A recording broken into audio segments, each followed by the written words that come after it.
నమస్తే, నేను మీ వాసా లక్ష్మణ. పద్మశాలి మిత్రులారా, ఈ వీడియోను కాంగ్రెస్ ప్రభుత్వానికి షేర్ చేయండి.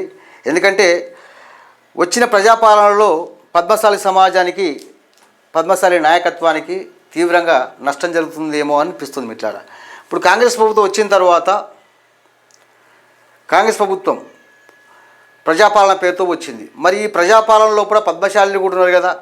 మరి పద్మశాలకు సంబంధించినటువంటి కార్పొరేషన్లు ఏవి?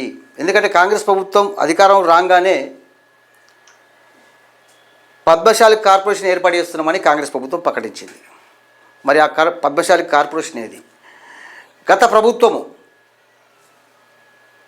టెక్స్టైల్ పవర్లూమ్ కార్పొరేషన్, చేనేత కార్పొరేషన్ గత ప్రభుత్వం పెట్టింది. ఇప్పుడు ఆ కార్పొరేషన్లు ఏవి అంటే వచ్చిన కాంగ్రెస్ ప్రభుత్వంలో ఇప్పుడు కాంగ్రెస్ పాలనలో పద్మశాలిల కార్పొరేషన్ లేవి. పద్మశాలిల కార్పొరేషన్ అన్నప్పుడు Padmashali corporation, powerloom and textile development corporation, చేనేత కార్పొరేషన్ అంటే నాలుగు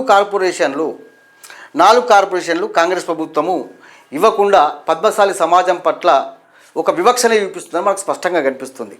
అతిపెద్ద జనాభా ఉన్న పద్మశాలి సామాజిక వర్గం రాజకీయ ఉనికి కోల్పోతున్నది.